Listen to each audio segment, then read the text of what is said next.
Déjame saludar al maestro Ricardo Sevilla, escritor, periodista independiente, columnista del periódico Basta y miembro de esta familia Sin Censura.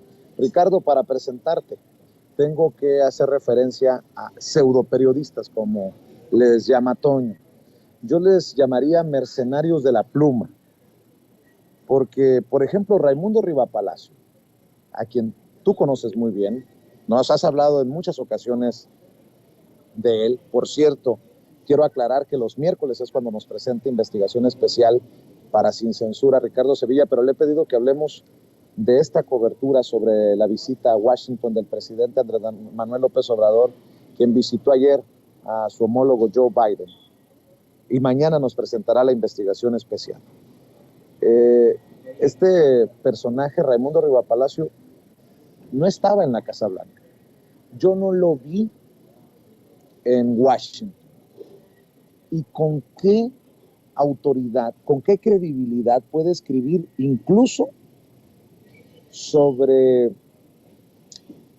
contener bostezos o sonrisas mientras hablaba el presidente Andrés Manuel López Obrador por parte de Joe Biden?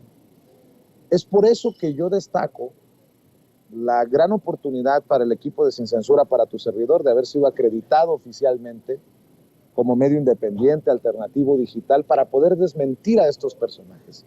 Yo sí estuve en el interior de la Casa Blanca mientras hablaba Joe Biden y el presidente Andrés Manuel López Obrador, a los medios, ante la prensa. Y puedo decirles que la basura que escribe Raimundo Rivapalacio es de otro nivel. Yo no sé cómo pueden publicarlo en los medios que lo publican, como en El Financiero. Dice Raimundo Rivapalacio: el presidente López Obrador fue políticamente degradado en Washington. Joe Biden lo trató con un desdén suave, corrigiendo sus imprecisiones, ignorando sus propuestas, y en ocasiones parecía sonreír o contener bostezos mientras hablaba. Dios mío, de mi vida y de mi amor, escribe Raimundo Rivapalacio con el hígado, ¿para qué fue a Washington? Y dice: el presidente Andrés Manuel López Obrador le debió haber hecho caso a su viejo instinto y patear para adelante la invitación del presidente Joe Biden hace casi un mes para visitarlo en la Casa Blanca. Aquella iniciativa de Biden fue un control de daños por el boicot del mexicano a la Cumbre de las Américas, por lo que nadie parece haberle advertido a López Obrador es que se la iban a cobrar. La visita fue terrible de principio a fin. A López Obrador le dieron un trato de segunda, no como principal socio comercial de Estados Unidos, y lo maltrataron. No parece haberse dado cuenta el presidente mexicano de las señales de disgusto y contribuyó con errores profundos en sus mensajes. Ay, mi querido Ricardo Sevilla, ayúdame a hablar de este pseudoperiodismo, de estos mercenarios de la pluma y del micrófono y de las cámaras, que no soportan a López Obrador, pero que no están aquí en la cobertura desde el lugar de las noticias, y que a lo lejos, desde las pantallas, se hacen chaquetas mentales para escribir su basura en medios como Raimundo Rivapalacio, mi querido Ricardo.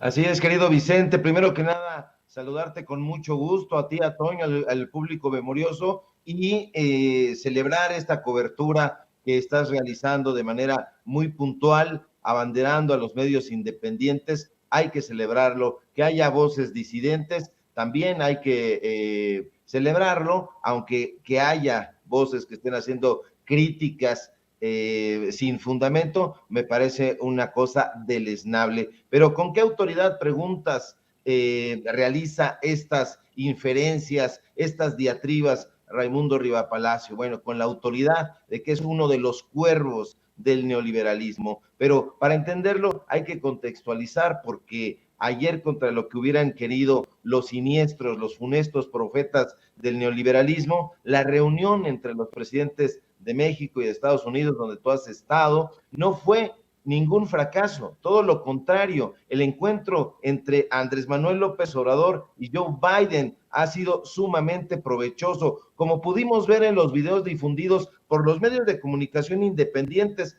pero hasta corporativos. Se trató de una conversación frontal, A diferencia de lo que ocurría en otros sexenios. López Obrador, Vicente, mostró, tú lo viste, una entereza que de inmediato hizo rumiar maledicencias a la prensa chayotera, que claro, hubiera preferido ver a un presidente timorato, cabizbajo, como lo fueron Enrique Peña Nieto, Felipe Calderón y Vicente Fox, para hablar solamente de los tres últimos, quienes, como todo México sabe, fueron unos títeres, unas marionetas del neoliberalismo que pasaron sus respectivos sexenios consintiendo toda clase de atropellos e imposiciones contra nuestro país. Pero déjame decirte más, querido Vicente, dentro de la fluida conversación que tuvieron Biden y López Obrador, cada uno en su lengua, por cierto, porque así como están criticando que López Obrador no habla inglés, pues Biden no habla español, entonces estuvieron en igualdad de condiciones. Ahora, el presidente mexicano esgrimió datos duros. Te pongo un ejemplo. El mandatario mexicano le dijo a Biden que la gasolina es más barata en México que en Estados Unidos, con firmeza, pero sin arrogancia. El tabasqueño, lo escuchamos, le dijo a su homólogo que muchos estadounidenses incluso están aprovechando esta ganga para abastecer sus automóviles. Y fíjate que no mintió. El gobierno de México, de una u otra manera, está facilitando a los estadounidenses y, por supuesto, a la población migrante que vive cerca de la frontera, que pueda comprar combustibles a un menor costo. Y eso, Vicente, se llama, aunque le punce en el alma, aunque le punce en el hígado a los opositores de López Obrador, pues uno de los avances hacia la soberanía energética que tanto ha peleado su administración. Otro momento importante de la reunión entre los presidentes de Estados Unidos y México fue cuando López Obrador exigió que el gobierno de Estados Unidos realizara y diera certidumbre a los migrantes, quienes desde hace ya varios años, tú lo sabes muy bien, trabajan honradamente y contribuyen, así lo subrayó, al desarrollo de esa gran nación. Sin que le temblara la voz, el presidente de México dijo, Vicente, que seguramente al escuchar esa propuesta, los conservadores de ese país iban a pegar el grito en el cielo.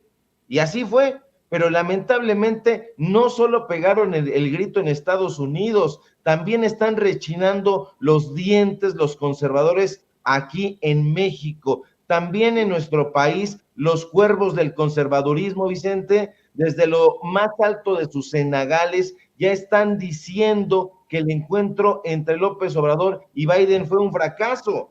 Y uno de esos pájaros de mal agüero ha sido, como ya lo dijiste, Raimundo Riva Palacio, quien hoy en su enloquecida y venenosa columna del Financiero, que replica en su empresa Eje Central, dice que el encuentro entre López Obrador y Biden fue terrible de principio a fin. Ya lo puntualizaste. Ahora, dice que a López Obrador le dieron un trato de segunda, que lo maltrataron, que lo degradaron. El dueño del Pasquín Eje Central, Vicente, opina que Marcelo Ebrard y el embajador en Washington, Esteban Moctezuma, descuidaron la alta investidura de López Obrador y dice que lo dejaron vulnerable.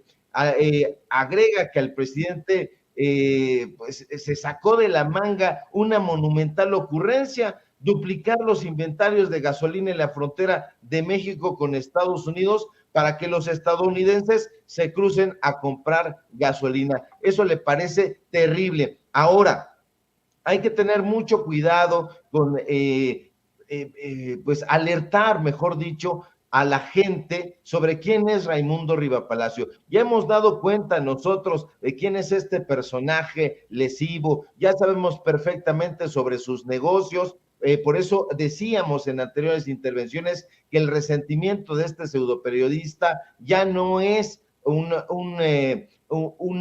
vendetta periodística, ya se ha convertido en odio, ya se ha convertido en ese óxido letal que le carcome el alma, y es que todo ese empeño, toda esa fuerza vil, arrebatadora con la que Riva, como le dicen sus cuates, ataca todos los días a López Obrador, es odio. No hay más explicación, y justo por eso, Vicente, no hay que caer en la trampa de estos opinadores malsanos estos personajes que gozarían viendo que México fracase, estos personajes que están enojados, que están rabiosos porque les han quitado los chayotes millonarios que recibían en anteriores sexenios. De ahí su despecho y de ahí la cascada de azufre que todos los días sin descanso le lanzan a este gobierno. Los agoreros de la catástrofe, como Raimundo Rivapalacio, su jefe Enrique Quintana, que es el director del Financiero, y su amigo Pablo Iriart, el chileno, son rencorosos y huérfanos del chayote, como bien se ha dicho, y que opinan que hay que bajar un poco nuestras expectativas sobre los resultados de este encuentro. Pero yo pregunto,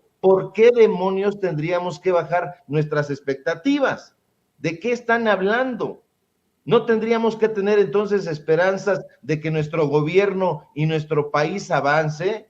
¿Acaso no se supone que todos los mexicanos, las mexicanas, queremos que le vaya bien a México? ¿No se supone, Vicente, que todos deberíamos alegrarnos de que se estén estableciendo las bases que permitan mejorar y mantener la calidad de vida del pueblo de México? ¿Acaso no deberíamos congratularnos de que el gobierno de México ahora mismo esté buscando las condiciones económicas, sociales, políticas, culturales, asistenciales y laborales para que todos en este país que alcancemos nuestro máximo potencial? Bueno, pues eso sin duda alegraría a un buen patriota, a una buena patriota, a un buen mexicano, a una buena mexicana, a una persona que tuviera sus valores claros y bien fundamentados, a una persona consciente de que el buen trabajo, la conducta correcta, los buenos modales y el respeto a las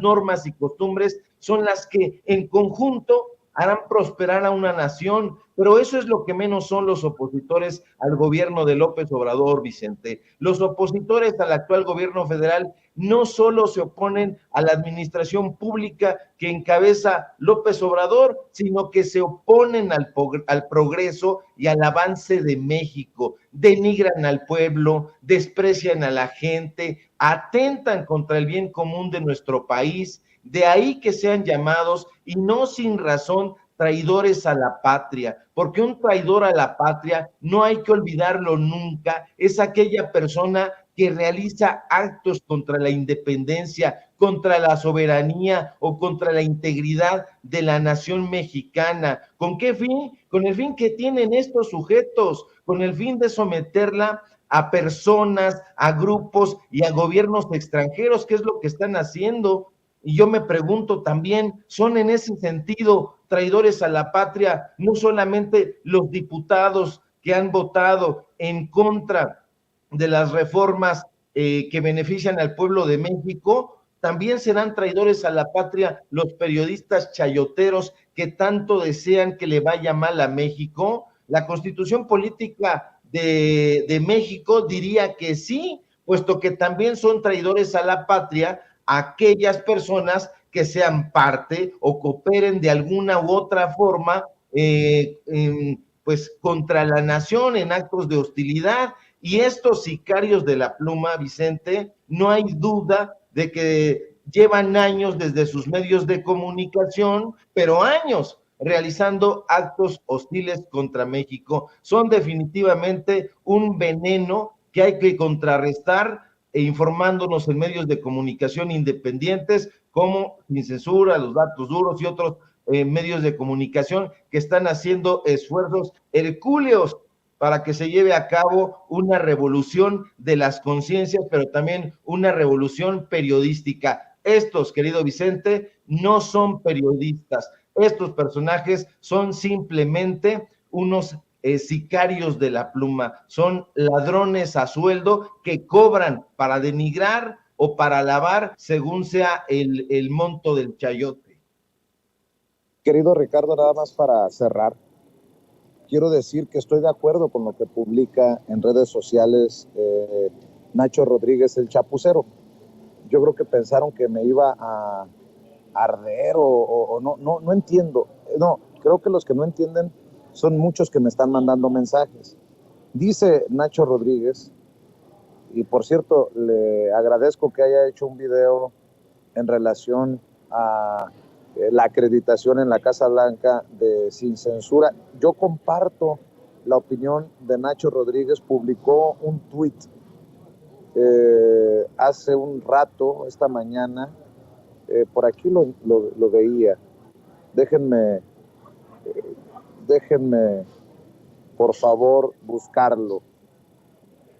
Y también le voy a pedir a la gente de producción, a mis amigos y hermanos de producción, que busquen las declaraciones del canciller Marcelo Ebrard a las afueras del Mexican Cultural Center, el Centro Cultural Mexicano,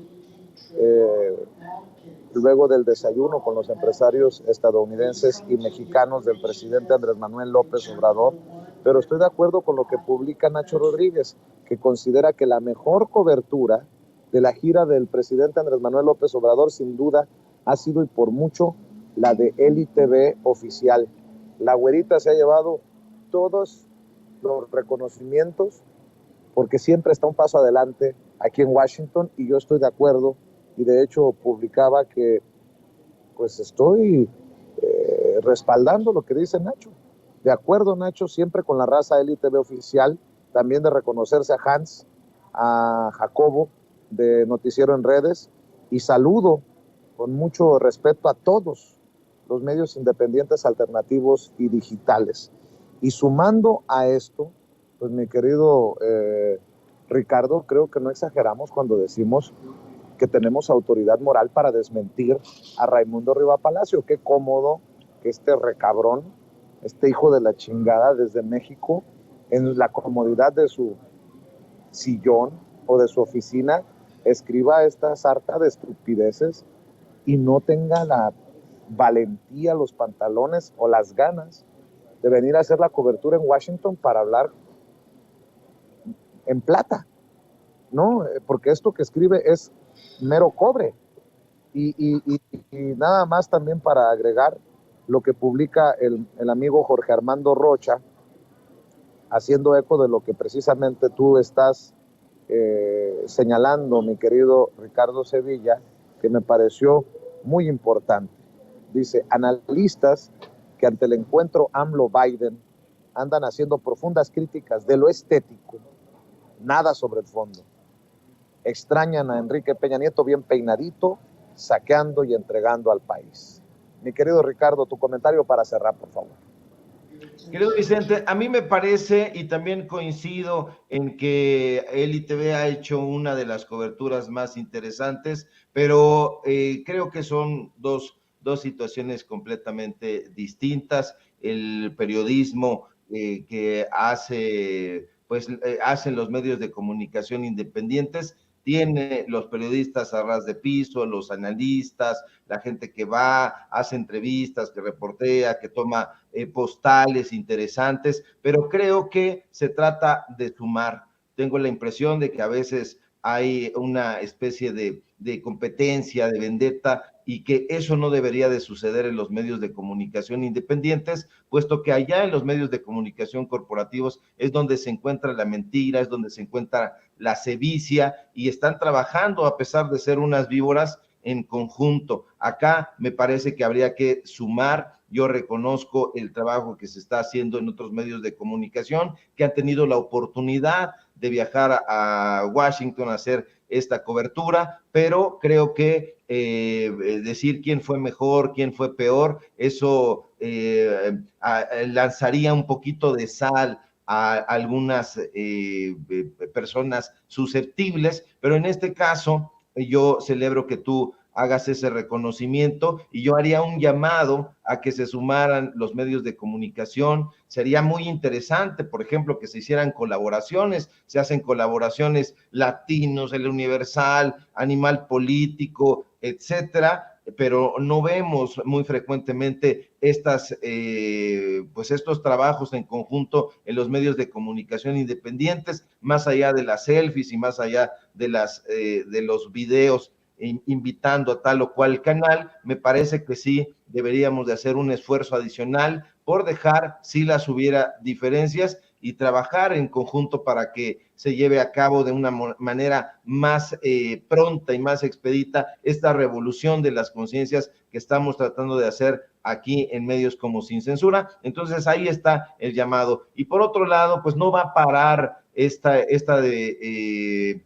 campaña de denostamientos en contra del presidente López Obrador. Ya lo vimos ayer con la fotografía que compartió Toño Ruiz, nuestro querido Toño, sobre las postales que le tomó el corresponsal del periódico Reforma al presidente López Obrador, tratando de denostar. Yo creo que tampoco te encontraste, por otra parte, a Pablo Iriart. Se supone que Pablo Iriart vive allá, se supone que el chileno fue mandado a ese lugar por Manuel Arroyo, el dueño del Financiero, para que llevara a cabo un seguimiento muy puntual de lo que está ocurriendo en la Casa Blanca y de lo que está ocurriendo en la política estadounidense, pero yo estoy seguro de que ni tú no lo encontraste y ninguno de los compañeros, porque no son periodistas y mucho menos reporteros a ras de piso. Están subidos en un ladrillo, en ese ladrillo del elitismo periodístico que les confirieron las anteriores administraciones, y ahí se van a quedar, y es lástima para ellos, beneficio para el pueblo de México, porque ya sabe perfectamente cómo es su actuar y no les están creyendo absolutamente nada porque no ofrecen datos duros y todo es pura visceralidad. De modo que continúe esta labor que estás realizando, querido Vicente. Tienes el reconocimiento del propio presidente López Obrador, pero sobre todo tienes el reconocimiento del pueblo de México, el reconocimiento de la audiencia de Sin Censura, y pues vamos a seguir sumando voces para que este proyecto vaya creciendo y continuamos aquí bien firmes, querido Vicente. Y que también crezcan los proyectos como el tuyo, maestro, que la gente siga haciendo válido eso de que amor con amor se paga. ¿Por qué no cerramos invitando a la gente a tus trincheras, querido Ricardo? Claro que sí, gracias querido Vicente. Síganme en mis redes sociales, se necesita ese impulso. Síganme en Twitter, @Sevilla Crítico, en Facebook, Ricardo Sevilla, así nada más. Síganme en los datos duros MX, así de corridito como se escucha. Hoy tenemos informativo en punto de las 8:30 de la noche. Sigan mi columna y mis trabajos en el periódico Basta. Hoy publiqué mi columna y hablo precisamente sobre la visita de el presidente López Obrador a Estados Unidos. Le fue bien y bueno, vamos a seguir reportando. Si todo marcha bien, nos encontramos el día de mañana por acá con investigación especial. Un fuerte abrazo a la audiencia, a producción y a ti, querido Vicente.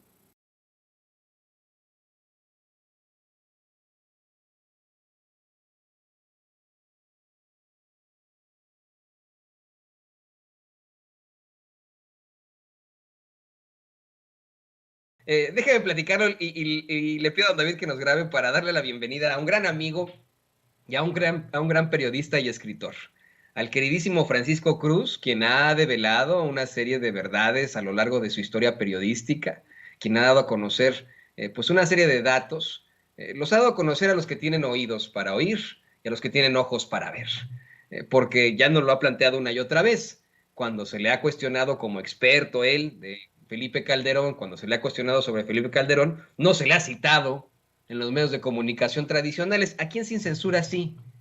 Aquí sí llevamos la verdad con justicia. Y aquí, pues también nuestro querido Paco Cruz nos hablará un poco más de Alito, de las divisiones que existen adentro del partido y de las repercusiones de este concurso de delitos. Querido Paco, muy bienvenido aquí a Sin Censura. Toño, ¿cómo estás? Pues mira, antes de que entremos en materia, nomás decirte una cosa. Tú tienes razón, hay cosas que no se pueden mostrar, como las fotos de o las supuestas fotos de las diputadas federales desnudas, porque es una cuestión de privacidad. Pero mira, también lo cierto es que sí tenemos que escribir sobre eso, porque hay un momento o una división muy delgada que separa la vida pública de la privada.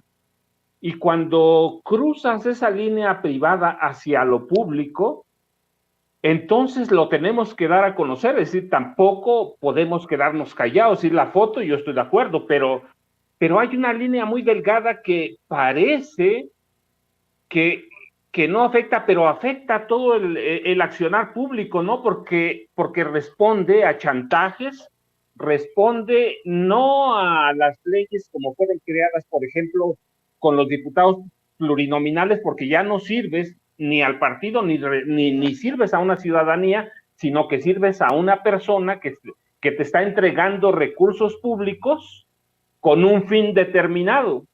Mira, yo de pronto soy muy cuidadoso en eso, pero mira, sí hay esa línea que es muy delgada, y tanto los funcionarios de elección popular, en este caso diputados federales, como los funcionarios de partido o funcionarios de gobierno, ellos tienen que cuidarla más que nosotros.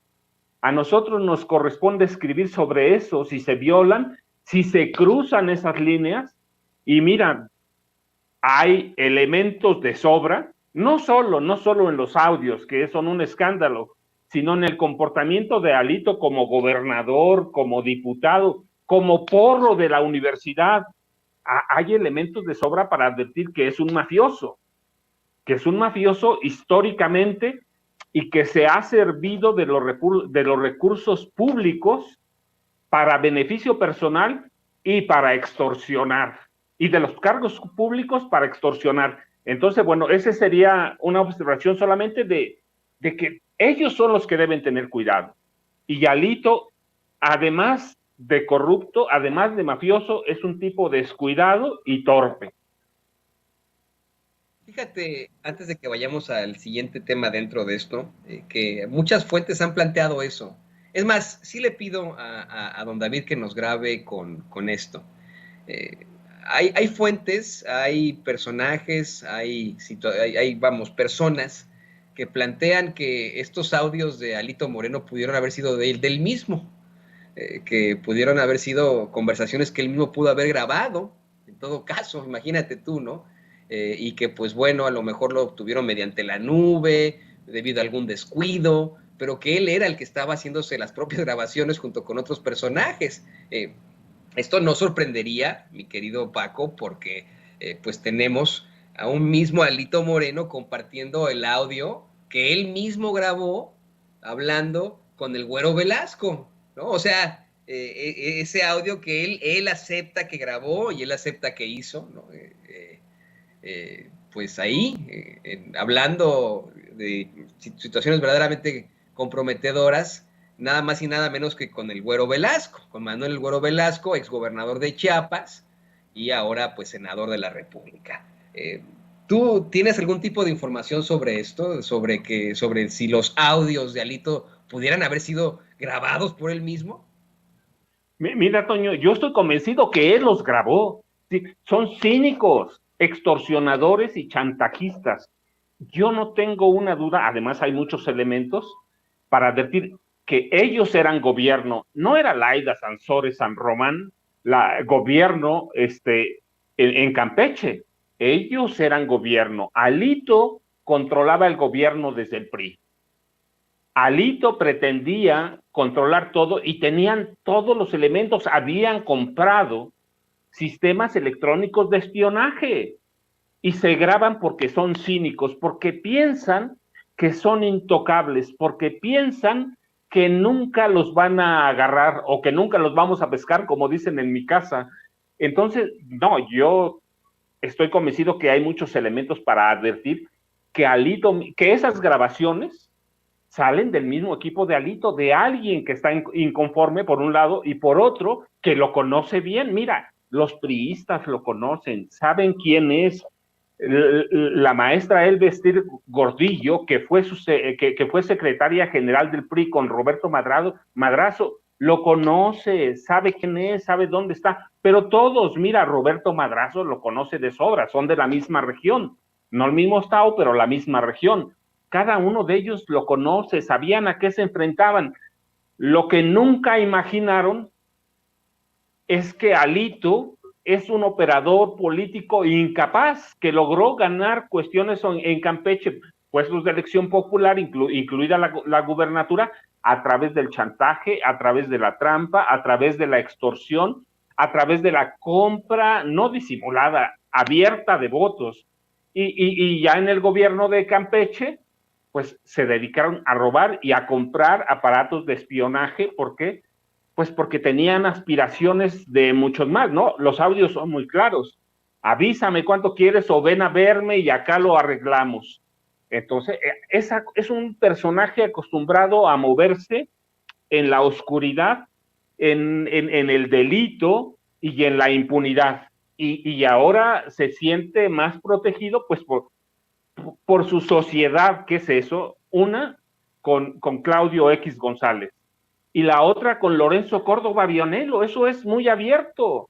Sí, hay todos los elementos, y por eso él se siente impune, se siente intocable. Lo protegen Lorenzo Córdoba, que ya es muy abierto y descarado, y lo protege Claudio X González. Entonces, hay elementos para decir que las grabaciones salieron del mismo, porque Campeche tenía el equipo de espionaje para grabar. Ay, tiene mucho sentido. Tiene mucho sentido. Es como pensar, querido Paco, que exactamente cuando llega al gobierno Laida Sansores, pues va a estas casas que tenía el gobernador, una casa una oficina en la que tenía hasta una recámara del amor, no sé si te acuerdas de eso. Pues igual encontraron los equipos de espionaje, igual encontraron las mismas grabaciones ahí, las hubieran borrado, no supieron que a lo mejor se habían quedado en algún lado, no las respaldaron, no sé, pero bueno. Qué bueno que lo podemos plantear. Y le pido a don David que nos grabe para ir a lo choncho de tu tema de hoy, precisamente sobre Alito Moreno. Tú nos dices que en esta vorágine de escándalos del dirigente nacional del PRI, pues podría haber una ruptura interna, porque así como menciona en el audio, él quiere mantenerse hasta 2024 con todo y que su mandato terminaría en todo caso en 2023. Quiere él poner a todos los candidatos de elección popular, quiere poner a las cúpulas priistas, quiere poner a los candidatos en el Estado de México, de Coahuila, y ¿sabes qué? Tú lo sabes perfectamente, pero a lo mejor el público consentidor que nos ve y que nos escucha no. Hay muchísimas logias, si se les puede llamar así, mini tribus, mini divisiones dentro del PRI, y Alito Moreno pertenece a la que gobierna todavía, a la que encabeza todavía Enrique Peña Nieto. Ahora que se habla de estas visitas a Europa para ir a hablar con él y manejar precisamente la elección del Estado de México. ¿Qué nos puedes decir sobre esto, querido Paco? Mira, Toño, la realidad es que ciertamente la llegada de Alito Moreno a la dirigencia nacional del PRI es un acuerdo con el expresidente Enrique Peña Nieto y el grupo que encabezaba. Prácticamente él controlaba todo como presidente de la República. Pero como se han dado las cosas en los 2 últimos meses, como se han dado los arreglos de Alito Moreno en lo oscuro, con Claudio X González, con Marco Cortés del PAN. No menciono el PRD porque el PRD está a la pepena, ¿verdad? Jesús Zambrano está a la pepena, lo que le caiga es bueno. Hay todas las evidencias, encuestas ya propias, extrañas, de que, por ejemplo, en el Estado de México ni siquiera van no a perder el registro, porque el registro nacional, pero van a perder las prerrogativas nacionales. Entonces sí es un acuerdo con el expresidente Enrique Peña Nieto, pero mira, tomando en cuenta estos 2 meses que va de Alito de escándalo en escándalo, y la forma en que se ha comportado, por ejemplo, con los grandes empresarios, y la forma en que ha tratado a los mismos priistas, hay en el Estado de México, como en Coahuila, hay un acuerdo cupular de gobierno con el PRI en los 2 estados para marginar a Alito, para marginarlo, porque ya se le salió de control. Nunca imaginaron que eso les iba a pasar. Debieron haberlo sabido, pero como mira, nunca investigan, nunca hacen nada, y tampoco se imaginaron que iban a perder todos los procesos electorales. Entonces hay un acuerdo para que Miguel Ángel Riquelme Solís en Coahuila y Alfredo del Mazo Maza en el Estado de México empiecen a marginarlo. Es decir, no lo pueden soltar por completo, porque mira, un pleito interno va a resquebrajar al PRI, va a haber un rompimiento abierto, de por sí ya hay, pero un pleito abierto, los desbarata. Entonces el acuerdo que hay es marginarlo, jalarlo, tenerlo ahí cerca, como dice, ¿no?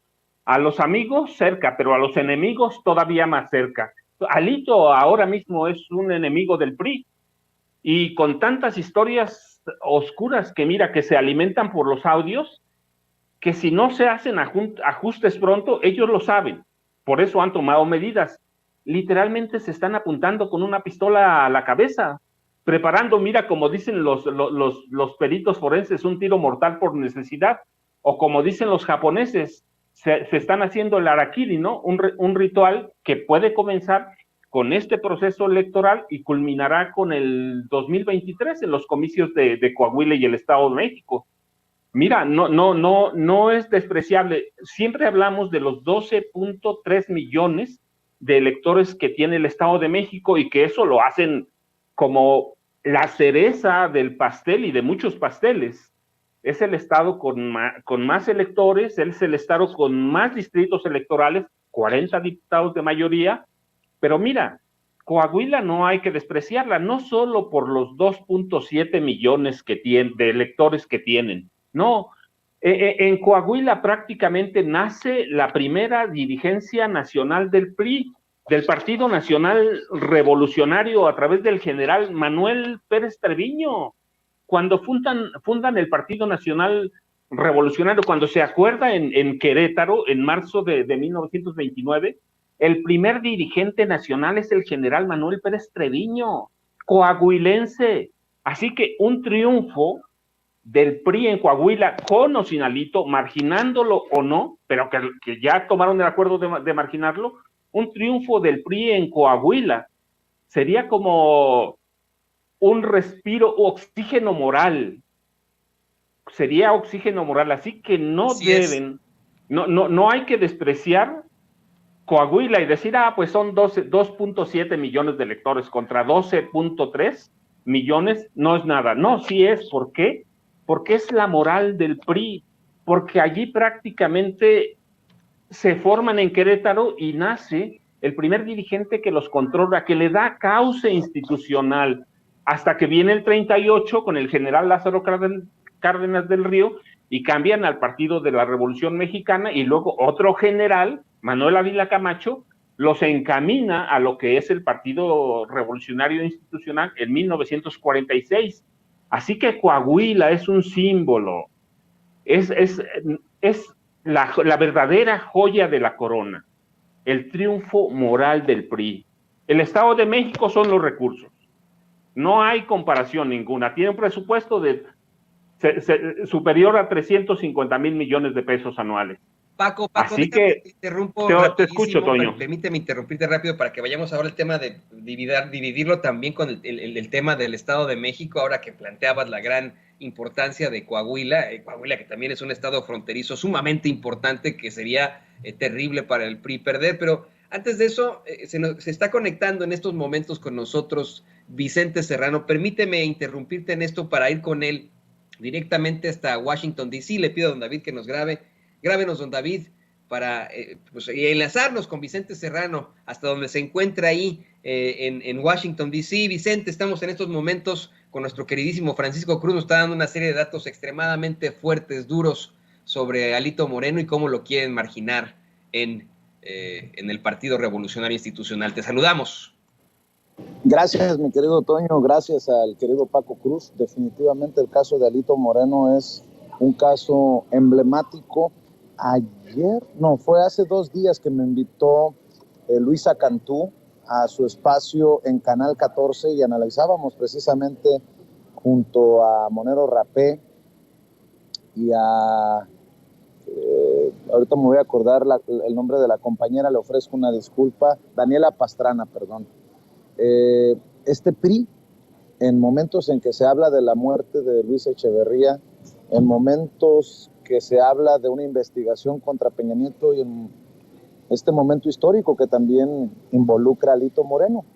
Yo exponía, mi querido Paco, que rumbo al 2023, rumbo a la elección en el Estado de México, el PRI de Echeverría, pues tal vez no es diferente desde la perspectiva de la soberbia al PRI de Alito Moreno, que desde su soberbia se aferra, y desde la soberbia también de esos que buscan meterle la estocada, si me permiten la expresión, desde adentro del PRI, con qué autoridad moral, ¿no?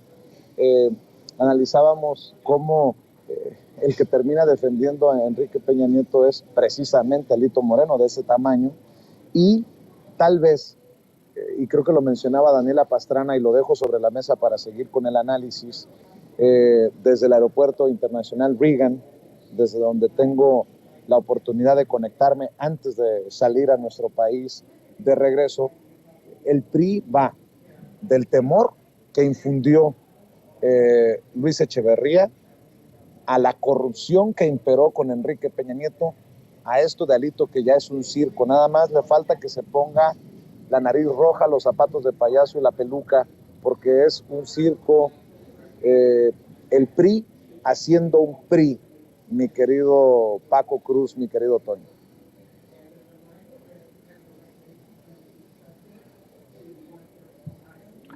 Mira, ciertamente es eso, es el PRI de siempre. La diferencia es que Luis Echeverría tenía el control pleno. Recuerda, como 12 años en gobernación, 6 como subsecretario, 6 como secretario, le dieron todo el manejo político interno, todas las redes. Echeverría conocía a cada uno de los personajes que tenía el PRI y que tenían en los estados. Él controlaba la policía política de este país, controlaba a Fernando Gutiérrez Barrios, que es el espía por excelencia, tenía a la mano todos los antecedentes, sabía quién era quién. En el caso de Alito, mira, no tiene ningún control, no tiene a las Fuerzas Armadas para que lo apoyen como apoyaban a Echeverría, y no tiene toda la fuerza que tenía el PRI de los 60, de los 70, incluso de los 80. Alito Moreno es una caricatura de todo eso. Ciertamente podemos discutir todo lo malo que representa Echeverría, desde la guerra sucia hasta pasando por el narcotráfico, que con él se asienta, toman posesión los grandes cárteles, pero lo que no se les puede regatear es que, como quiera, tenían el control de los estamentos de la inteligencia de este país, del ejército, y tenían el control de los grupos paramilitares. Es decir, era un país controlado. Alito no controla nada. Alito lo que tiene es el chantaje, no digo que uno es mejor que otro, ¿no? Echeverría, un hombre represor, un tirano, un asesino, igual que Gustavo Díaz Ordaz, pero que tenían todos los hilos. Estuvo 12 años en gobernación, nada más 12 años, y en 12 años no solo tejió, mira, toda la inteligencia de este país. Recuerda que tenía toda la información de la CIA, él como informante, no solo le entregaba informes a la CIA, sino que además los recibía. Así que Luis Echeverría, con todos los defectos, era un hombre que controlaba, con todo lo asesino que era, controlaba. Alito no puede controlar a nadie, sino a través de la corrupción que representa cada uno de ellos, a través de otros métodos que no son mejores que los de antes, a través de la delincuencia, de la mafia. Alito no es un político, Alito es un mafioso, Alito ha sido un gángster desde que estaba en la universidad, y eso marca algunas diferencias. No sé cuáles son mejores. Las dos son peores, ¿no? Uno controlaba el país a través de la inteligencia, de las policías represoras, policías paramilitares y del ejército. Y pues no controla nada, controla a sus compañeros a través de ¿qué? Del chantaje, a través de la extorsión, a través de ofertar cargos, como parece, como un chulo, como un proxeneta, ¿no? Es decir, el PRI es una caricatura de lo que fue. El PRI tuvo alguna oportunidad de refundarse en 2000, no lo hicieron. Entonces Alito es nada más una caricatura de dirigentes o de figuras como Enrique Peña Nieto, que son incapaces de leer una línea. Hay personas que saben, sí. Hay personas priistas de largo camino, mafiosos como él, pero que tienen un manejo político. Alito no, es un gángster, y ellos, esa vieja clase política de la mano de Peña, impuso a Alito un gángster. Entonces, hoy, ¿qué va a pasar? No lo sé. Mira, yo, lo que te decía, a mí me parece que prácticamente necesitan ganar Coahuila, que les daría un triunfo moral, y el Estado de México, que les daría recursos para recomponerse, pero con Alito ahí es complicado. Y creo, si también así lo consideras, que si sigue por este camino, y ojalá que ellos mismos vayan por este camino, no se ganan ni a las canicas el próximo año, querido Paco Cruz. Yo no veo por dónde ni con qué en el Estado de México vaya a ganar el PRI. En la pasada elección tenían a Alfredo del Mazo, el primo del presidente en ese entonces, Enrique Peña Nieto, pero ahora no le veo por dónde, Paco. Mira, no hay, las encuestas, todas en este momento, todas las encuestas dan arriba a Morena con un 33% cerca, incluso algunas lo superan en 40%. No hay algún candidato que se oponga. Incluso juntos el PRI y el PAN en alianza no llegan a la intención de voto, que soy apenas intención de voto a Morena. Sí, no llega, no hay por dónde, pero lo que yo insisto, hace años, mira, el PRI ha perdido 2 elecciones en el Estado de México. En 1999 está claramente documentado que hubo un fraude escandaloso para imponer a Arturo Montiel Rojas, y en 2017 hubo otro fraude escandaloso para imponer a Alfredo del Mazo Maza. Hay en el Estado de México todavía un desconocimiento sobre cómo funcionan los políticos del PRI. Es una mafia que en épocas electorales se junta, no importa que estén peleados, no importa que estén como estén, se juntan. El reto de Morena no solo es romper al PRI en ese sentido, sino cómo rompe a la cúpula empresarial que ha participado históricamente con el Estado de México. Y bueno, mira, pues los grupos son muy claros, por ejemplo, fuertes estoy hablando. Hay muchos empresarios que se crearon, por ejemplo, en el sexenio de Peña, pero no, hay empresarios históricos. Los Peralta, del ingeniero Alejo Peralta de Industrias Unidas, que es una empresa internacional. Están los Han, que controlan el sistema bancario por 2 lados, controlan parte del grupo Maseca también. Están los Alcántara, que son banqueros, controlan parte del país de España, son inversionistas. Hay 2 columnas vertebrales, la política que se une y la empresarial que lo respalda. Entonces, el reto de Morena no solo es conseguir votos, sino romper estas 2 columnas. Una, porque se dedica a la tranza, sabe cómo hacer, sabe desde 1942, sabe cómo hacer fraudes, sabe cómo comprar votos. Mira, yo estaba haciendo unos apuntes por la mañana que los tengo muy documentados. Tiene preparando desde 2018, cuando Enrique Peña Nieto perdió las elecciones presidenciales, preparando un ejército de mujeres. Tiene 500,000 mujeres integradas a un programa que se llama Tarjeta Rosa. 500,000, y todas ellas bien identificadas como simpatizantes del PRI. No hay simpatizantes del PAN, no hay simpatizantes de Morena. Esas 500,000 mujeres son un ejército. Tiene a 200,000 maestros del sistema educativo estatal listos para entrar en campaña. No hay por dónde gane legalmente el PRI, no hay por dónde, pero en 2017 no ganó legalmente. Hicieron trampas y luego a través de cuestiones legaloides ganaron en la mesa con 2 puntos y cachito %, y en 1999 ganó el PAN, pero perdió. ¿Por qué? Porque no entienden cómo funciona el grupo Atlacomulco, que parece un fantasma, pero no, mira, está bien documentadito que existe y los políticos están ahí. Entonces, no hay por dónde gane el PRI, pero extralegalmente sí hay por dónde pueda ganar. Mira, hay toda la parte sur, por ejemplo, la controlan narcos que siempre han estado al servicio del PRI. Hay cualquier cantidad de municipios en el sur, pegados a Michoacán, pegados a Guerrero, que los controlan que lo controla el crimen organizado. ¿Cómo va a llegar Morena allí? Entonces, sí hay bases sensatas para advertir que Morena tiene todo para ganar. La cuestión es cómo va a romper esas columnas vertebrales que tiene históricamente el PRI. Paco, para cerrar, ¿qué tanto poder pueda tener Enrique Peña Nieto en estos momentos rumbo al 2023 en el Estado de México? Y te lo pregunto porque hay versiones de los sabelotodo que Alito Moreno no habría ido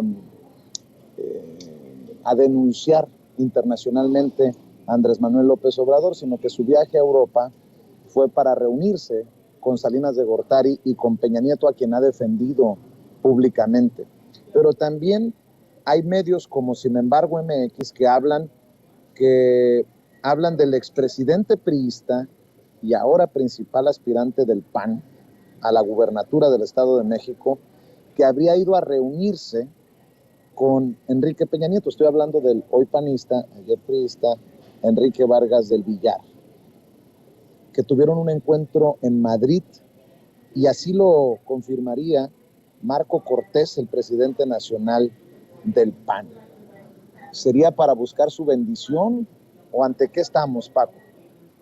Mira, Vicente, la cuestión es que el PRI del Estado de México no es Enrique Peña Nieto, el PRI del Estado de México no es Alfredo del Mazo. Vargas puede buscarlo y lo ha intentado, ha pagado encuestas, ha pagado espectaculares, anda haciendo una campaña desde hace meses impresionante.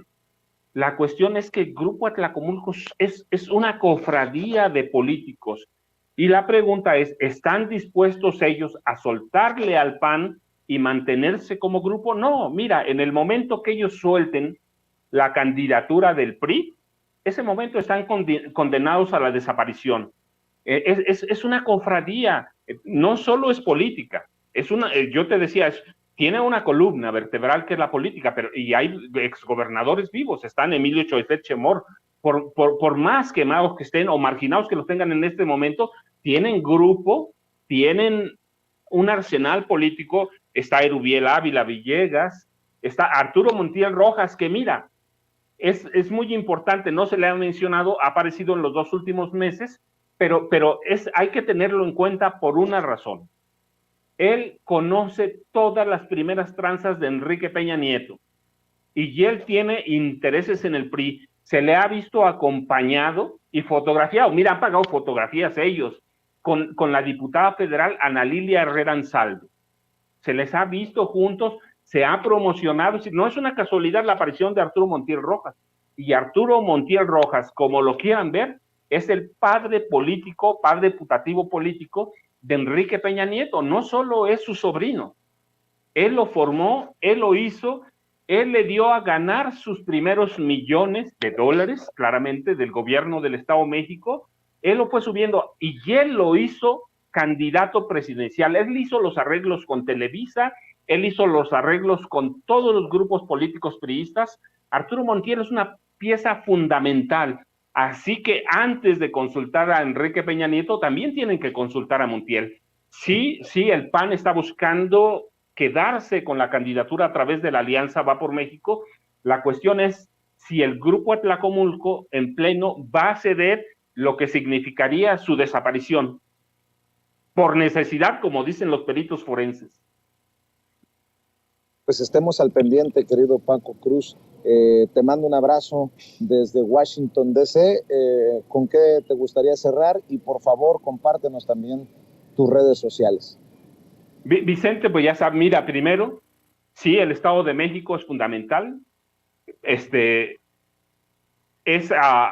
Representa cualquier cantidad de recursos económicos para recomponer al PRI. una derrota en el Edomex, se sepultaría a la Alianza Va por México y marcaría también una derrota histórica para Claudio X González.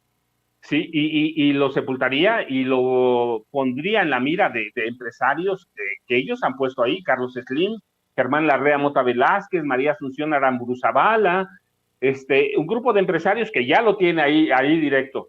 Eso representaría, pero Coahuila representaría un triunfo moral, porque allí nace la primera dirigencia nacional del PRI a través del Partido Nacional Revolucionario.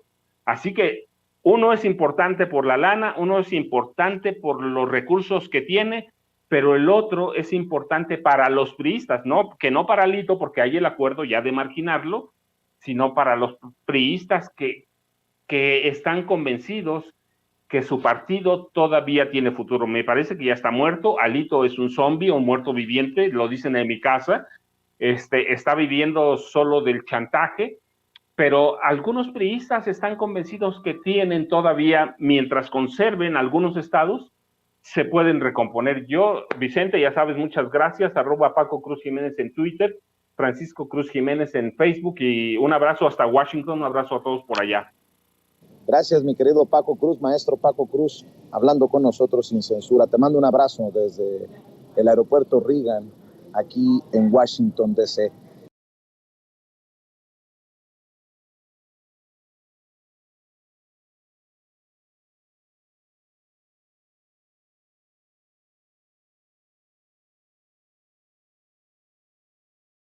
Le pido a don David que nos grabe para saludar a dos grandes colaboradores de Sin Censura y dos amigos: al periodista y reportero en México de RT, Manuel Hernández Borbolla, y también al escritor y especialista en Derecho Comunitario Europeo, a don José Alfredo Gutiérrez Falcón. Empiezo con Manuel. Manuel, ya tardes, muy buenas tardes, ¿cómo te va? Hola, ¿qué tal, Toño? Un gusto saludarte a ti, un abrazo para el auditorio y para el compañero de mesa. Un abrazo, querido Manuel. Pues, querido maestro José Alfredo, muy bienvenido también aquí a este espacio, a Sin Censura. Hola, ¿cómo estás? Un saludo a toda la mesa. Estoy aquí a punto de subirme al camión en San Miguel de Allende. Voy a algo que les voy a platicar con más calmita ahorita más adelante, pero a sus órdenes y encantadísimo estar con ustedes. Precisamente hace rato hablábamos de Juan José de los Reyes Martínez Amaro, a quien se le atribuye la imagen del Pípila, un originario de San Miguel de Allende que habría recogido el ejército insurgente de Miguel Hidalgo y Costilla rumbo a la capital, Guanajuato, para enfrentar a los realistas, y cómo es que se crea esta historia de un minero muy, muy pobre de San Miguel de Allende que llegó hasta la Lóndiga de Granaditas y mediante una losa y una antorcha quema la puerta en un sitio impenetrable. Pero bueno, eso lo platicaremos en otro momento más histórico con el especialista José Alfredo Gutiérrez Falcón. Luego lo saluda con mucho gusto Antonio Ruiz. Vamos a lo que nos truje. Vamos a empezar con la información. Vamos a hablar precisamente de un tema que es un poco delicado, que es controversial. Se ha planteado una y otra vez que existen supuestamente imágenes de legisladoras con las que habrían sido extorsionadas precisamente, eso es lo que dice la gobernadora de Campeche, Laida Sansores, habrían sido extorsionadas por nada más y nada menos que Alito Moreno. Nosotros aquí en Sin Censura lo hemos dicho una y otra vez, hemos tratado este tema con muchísimo cuidado debido a la complejidad y la problemática que existe alrededor de esta situación, pero tenemos que hablar con todas sus letras de lo que puede surgir. Tenemos que dar, obviamente, los asegúnes y los tenemos que dar, así como lo planteaba hace rato Paco Cruz, ya que pues no podemos no exhibir esa línea muy delgada que afecta de todas formas el accionar público. Nunca le vamos a presentar las imágenes aquí en Sin Censura, obviamente, pero hay que plantear que en efecto hay una línea muy delgada que afectaría en todo caso el accionar público debido al cargo que detentan estas diputadas del Partido Revolucionario Institucional. Comienzo contigo, Manuel. Dice la gobernadora Laida Sansores que ella no es la que rompió la ley. ahora que la denuncian a ella, las legisladoras y el mismo Alito, por violencia de género. Dice ella, yo no soy la que rompió la ley. ¿Tú qué opinas sobre esto, querido Manolo?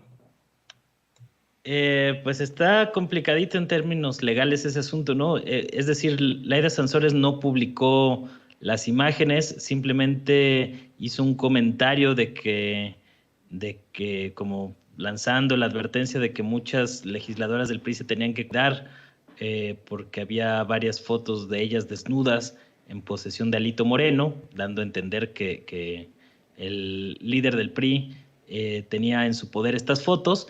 Y esto pues ha desatado todo un pleito político como tal, sino que ya viene de meses atrás, pero que sí ha pues hecho bastante ruido este tema en la última semana, ¿no? Me parece que la manera en que Alito Moreno se presentó a la Fiscalía General de la República, acompañado de muchas legisladoras del PRI, como para pues salir a manifestarle su apoyo, incluso algunas con algunos pañuelos reivindicando la lucha feminista, según ellas, acompañando a este oscuro personaje, pues me parece que habla mucho de la situación en la que está actualmente el PRI, ¿no? Un partido completamente desdibujado, que no encuentra el rumbo, con problemas internos y con un líder que recuerda mucho a los viejos caciques del priismo, que a pesar de múltiples escándalos, pues ahí sigue todavía en el poder del partido, aunque ya se volvió un impresentable y un lastre para pues sus aliados políticos, incluyendo a los de la alianza PRI-PAN-PRD, el mismo Claudio X González, que ya también su organización Mexicanos contra la Corrupción y la Impunidad ha arremetido en su contra. Entonces, pues es otro episodio más de la batalla política que se vive y que tiene su epicentro en Campeche, y que yo creo que no va a ser el último capítulo que veamos de esta historia. Yo no sé hasta qué punto pueda proceder la ley contra la gobernadora Laida Sansores, no sé hasta qué punto pues haya podido cometer alguna falta, pero lo que sí sabemos es que está bastante intensa esta lucha de golpeteo político entre Sansores y Alito. Sí, pero creo que es una lucha necesaria de exhibir. Hace rato, y le pido a don David que nos grabe, hace rato precisamente con el periodista Paco Cruz, planteábamos la idea y él me aseguraba que es así, la idea de que esos audios, por ejemplo, deje usted las fotos, los audios los tomó directamente Alito Moreno, que tenía el gobierno de Campeche en tiempos de Alito Moreno todo un dispositivo, toda una parafernalia para hacer grabaciones y escuchas telefónicas, y que estas grabaciones pues vamos, vienen del mismo Alito Moreno, que a lo mejor, y bueno, pues se les chispoteó, no las borraron cuando debían, no borraron las que estaban en la nube, hay tantas teorías al respecto, pero que me aseguraba a mí Paco Cruz que las grabaciones vienen del mismo Alito. No sorprendería porque Alito ha mostrado abiertamente en sus redes sociales la grabación que le hizo a Manuel el Güero Velasco. Eso ya quedó muy claro, y él pues lo grabó y lo puso, ¿no?, en sus redes sociales. Eso no sería ninguna situación. ¿Tú qué opinas de esto, maestro José Alfredo Gutiérrez Falcón?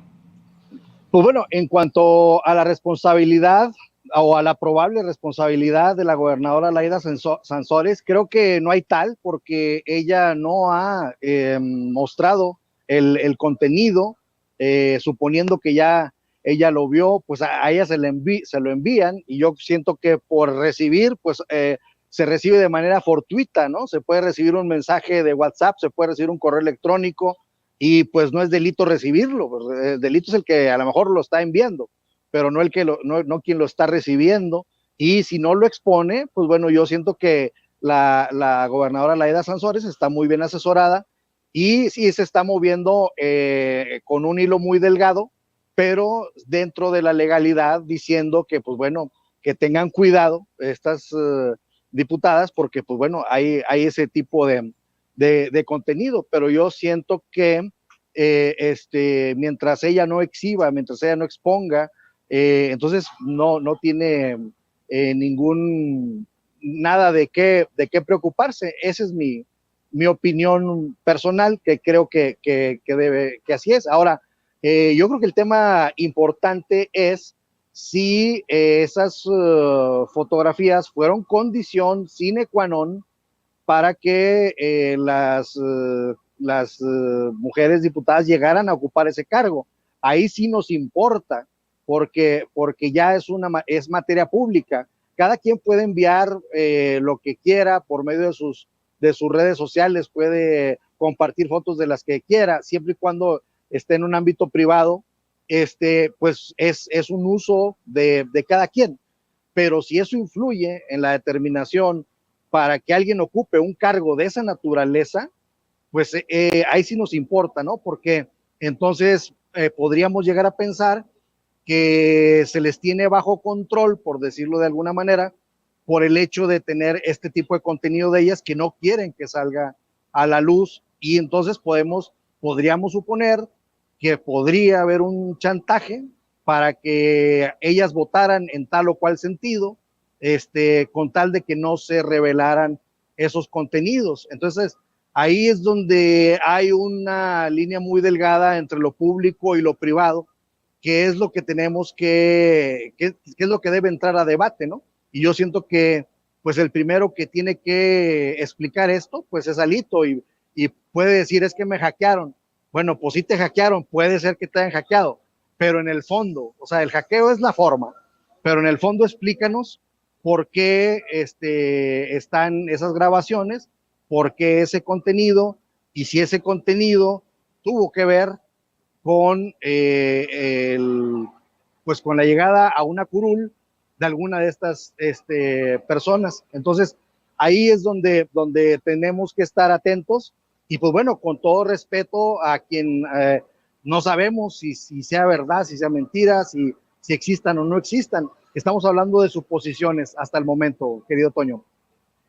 Yo quiero dar mi opinión al respecto, aprovechando el comentario precisamente del gran escritor y especialista en Derecho Comunitario Europeo, José Alfredo Gutiérrez Falcón, y por supuesto de nuestro queridísimo compañero periodista Manuel Hernández Borbolla, de una situación que ocurre aquí en Estados Unidos cuando se ejecuta un equipo de Navy SEALs a Osama Bin Laden. Usted recordará que en el cuatrienio de Barack Obama se consiguió la ejecución de Osama Bin Laden, algo que mucha gente dijo, bueno, pues eso es lo que se necesitaba, no invadir Irak, Irán, nada más acabar con ese malvadón, con ese terrorista. Y cuando esto ocurre, los Navy SEALs consiguen,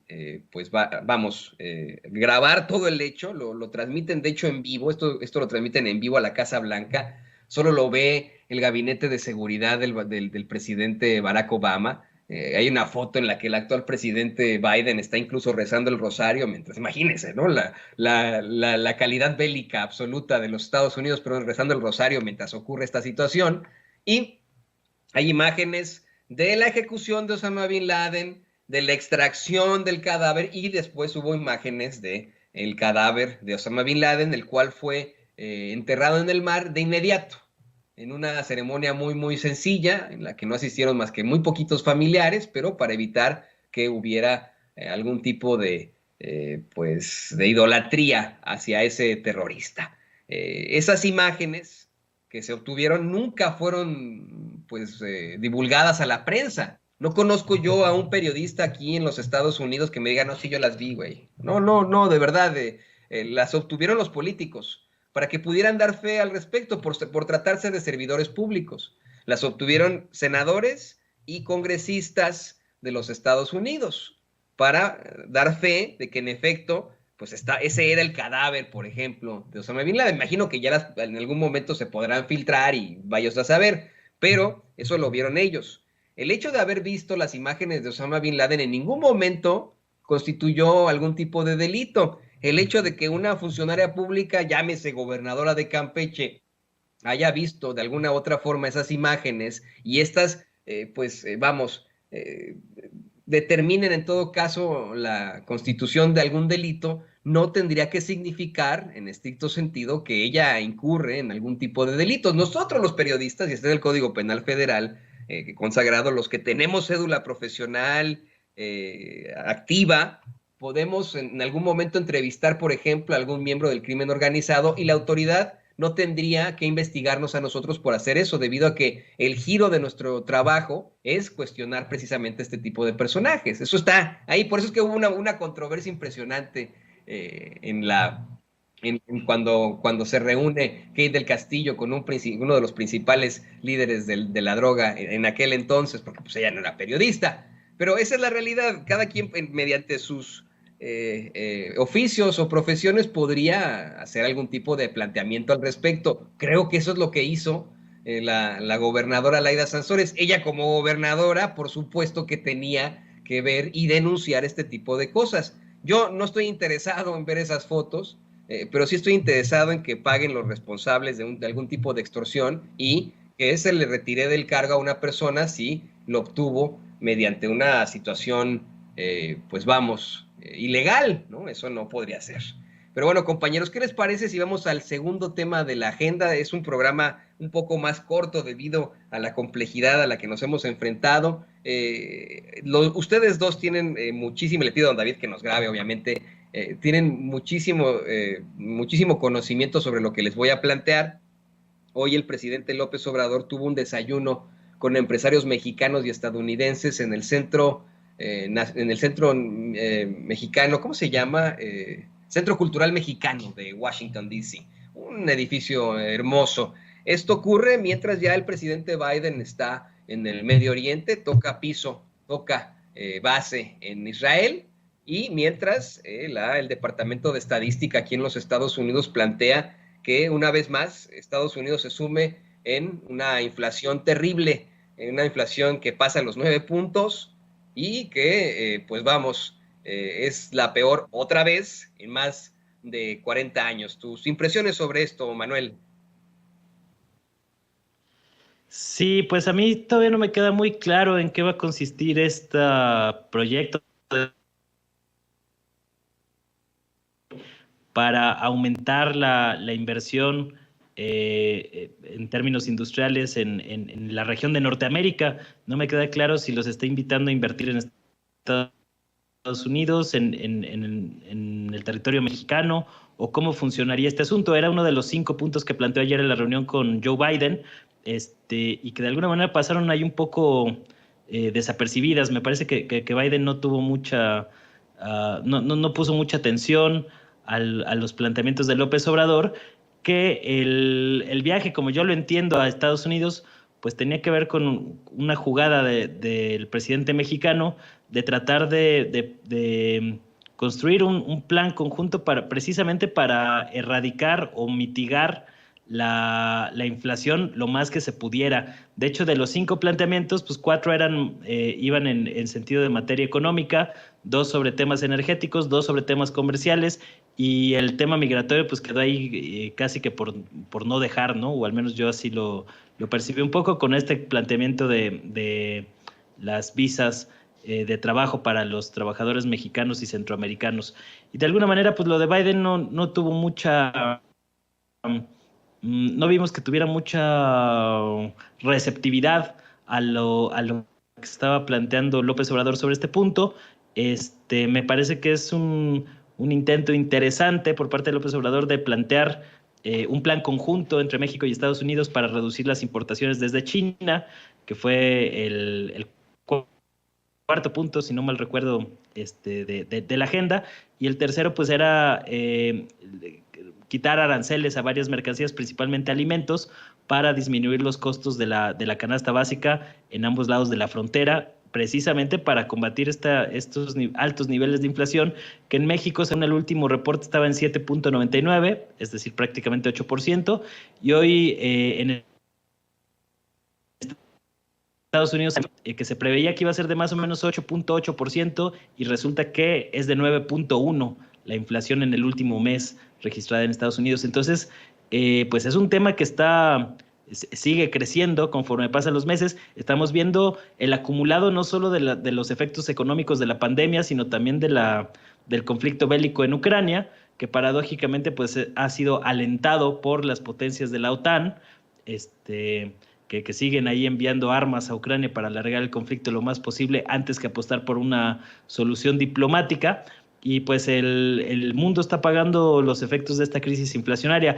Yo entiendo que la movida o la jugada del presidente López Obrador pues era tratar de tocar base en Washington para ver qué se podía realizar en conjunto, pero creo que lamentablemente pues no hubo mucha atención por parte de Biden, que sigue siendo una presidencia y un liderazgo débil internamente, y eso le resta mucha capacidad de maniobra e incluso de poder de decisión en varios temas, ¿no? Ya inmediatamente anda ahora en Israel, en su primera gira internacional desde que asumió como mandatario de Estados Unidos, y pues creo que, aunque fue un buen intento de López Obrador, no va a pasar de una reunión como las muchas que ha habido, que no llegan a algo concreto o no llegan a buen puerto. Hay que ver en qué consiste este tema de los empresarios o qué es lo que está tratando de construir López Obrador, porque hasta el momento a mí en lo personal no me queda del todo claro por dónde va la cosa con estas reuniones, pero sí llama la atención pues que hay otras caras, además de Carlos Slim, que tiene una muy cercana relación con el presidente López Obrador, con otros empresarios a los que hemos visto habitualmente en este tipo de reuniones. Entonces, pues hay que... Yo más bien, antes de opinar algo tajante sobre el tema, me gustaría tratar de esperar y entender por dónde va la cosa, porque a mí todavía no me queda claro. Sí, no queda claro tampoco, pues, cuáles fueron los alcances. La revista Proceso sí planteaba que habían llegado a ciertos acuerdos precisamente en materia económica, pero me imagino que darán una minuta sobre las acciones que enfrentarán ambos países. Es importante que se pueda, en mi opinión, implementar lo que ha planteado el presidente López Obrador. A mí me parece que son buenas propuestas, o sea, que les dolieron y les ardieron muchísimo en los medios de comunicación tradicionales y en la politiquería. A mí me parecen buenas propuestas, y eso le quiero preguntar. Le pido a don David que nos grabe para esta siguiente pregunta. Eso es lo que le quiero preguntar al maestro José Alfredo Gutiérrez Falcón. Vamos, estas propuestas que hace el presidente, esta reunión que tiene con los empresarios, ¿qué tipo de alcance en todo caso tendría? Ya dejemos en Estados Unidos para México. ¿Qué alcance tiene ahora, vamos, en lo que se puede medir económicamente? Bueno, yo siento que ha sido de suma importancia la propuesta de Andrés Manuel López Obrador. Tuvo que haber sido una propuesta sorpresiva, porque de lo contrario, pues no hubiera surtido ningún efecto, como está acostumbrado nuestro presidente Andrés Manuel López Obrador, de poner la agenda.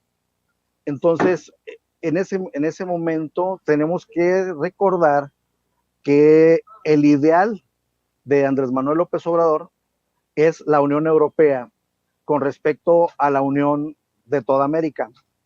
Entonces, la Unión Europea nace de un tratado fundacional que se llamó el Tratado del Carbón y del Acero, un tema eminentemente energético. En este caso, el presidente Andrés Manuel López Obrador plantea una circunstancia totalmente energética que tiene que ver con la gasolina, que tiene que ver con los gasoductos a lo largo de la frontera con Estados Unidos y nuestro país, lo cual es tremendamente trascendente. Y algo que nadie tomó en cuenta es que dijo que el litio de los mexicanos podría estar al servicio de las dos naciones. Tenemos que recordar que se está planteando la unión de los países que tenemos litio, que son Chile, Bolivia, Argentina y México.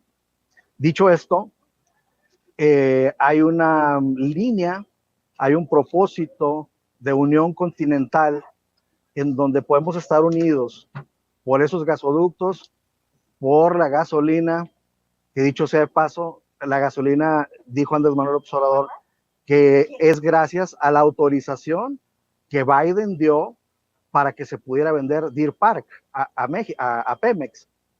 Entonces, a mí me parece de suma importancia, a diferencia de mi compañero que dice que no le vio mucho chiste. Pues bueno, yo que conozco cómo se conformó la Unión Europea, creo que es de suma relevancia. Sí, en definitiva, y hay mucho que aportar a partir del continente. Para muchos suena incluso como un discurso infantil, pero a mí me parece que es completamente factible que poderlo llevar a algún momento, ¿no? Hablar de una unión de todo el continente. Y queridos compañeros, pues no me queda más que agradecerles por esta interesantísima mesa que tuvimos ahora, esta mesa de análisis que yo le llamo también mesa de trabajo. Por favor, les ruego que nos compartan sus redes sociales. Primero querido Manuel Hernández Borbolla, periodista y reportero en México de RT, compártenos por favor tus redes sociales y te agradecemos por supuesto el estar en este espacio.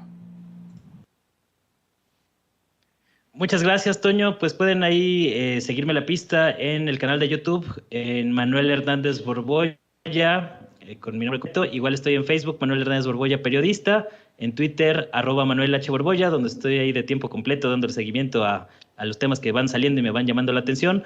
Muchas gracias por el espacio en esta mesa. Un saludo para ti, Toño, para el auditorio y para José Alfredo también. Muchísimas gracias a ti, querido Manuel, y también te pido lo mismo, maestro, el gran escritor y especialista en Derecho Comunitario Europeo, que siempre anda en el trajín, que siempre anda de aquí para allá, y eso nos gusta verte en movimiento, te vemos ahí adentro del autobús. Por favor, también compártenos tus redes sociales, José Alfredo Gutiérrez Falcón. Toño, si me permites, quiero comentarte que estoy arriba del camión, voy a México, tomo un avión para ir a Durango, y voy a Durango precisamente con unos productores de melón, de frijol, de chile y de otros productos, de otros subproductos derivados del campo, precisamente por el comentario que hice en Sin Censura del desperdicio que estamos haciendo en México de los alimentos, mientras por otro lado tenemos insuficiencia alimentaria, tenemos inseguridad alimentaria, y por otro lado tenemos los índices de obesidad y de diabetes más altos del mundo. Entonces, este viaje es gracias a Sin Censura, y vamos a ver de viva voz a Durango cómo le hacemos para que no se tire el melón, el chile y el frijol que se está por cosechar, Toño. Este es un logro de Sin Censura, y estamos a la mitad del camino, y vamos a lograr que esas cosechas no se pierdan. Pues qué orgullo, de verdad, esto que nos estás platicando, querido maestro, que seamos pues parte de tu triunfo, yo lo veo también obviamente como tu triunfo, y qué bueno que nos puedas ahí representar en Durango. Estamos más que pendientes, por favor, más adelante, más tarde, mándanos las imágenes, ¿ok? Los espero en mis redes sociales, @Gutiérrez Falcón en Twitter, José Alfredo Gutiérrez Falcón en Facebook, y pues bueno, visiten mi página que es gutierrezfalcón.media. Muchísimas gracias al escritor y especialista en Derecho Comunitario Europeo, a José Alfredo Gutiérrez Falcón, aquí en Sin Censura. Ahora, pues permítame también darle la bienvenida a un gran amigo y a un gran periodista, pues vamos, completamente libre e independiente, un hombre que además de todo es catedrático. Él pues ha tenido un largo paso en los medios de comunicación en su momento tradicionales, y ahora se consagra como periodista libre e independiente. Amigos, amigas, regresamos en breve, pero mientras seguimos hablando sin pelos en la lengua, Sin Censura, usted puede suscribirse a nuestros 3 principales canales en YouTube. Sin Censura Media, en donde tenemos más de 1.600.000 suscriptores, Sin Censura TV, en donde tenemos más de 1 millón de suscriptores, y en Sin Censura Presenta, en donde queremos llegar muy pronto a los 100,000 suscriptores. Si usted ya está inscrito en Sin Censura Media, suscríbase en Sin Censura TV. Si ya está suscrito en Sin Censura TV y Sin Censura Media, suscríbase a Sin Censura Presenta. Recuerde que es gratis, no tiene que sacar un solo centavo de su bolsillo para apoyarnos. Dele clic en la campanita para que los señores y señoras de YouTube envíen las notificaciones cuando estemos transmitiendo en vivo y en directo o estemos subiendo videos. También nos puede seguir en Twitter en @Vicente Serrano y hasta en Instagram. Ojo, también estamos en Instagram. Son nuestras redes sociales y con el apoyo de ustedes seguimos creciendo, porque con ustedes todo, sin ustedes nada.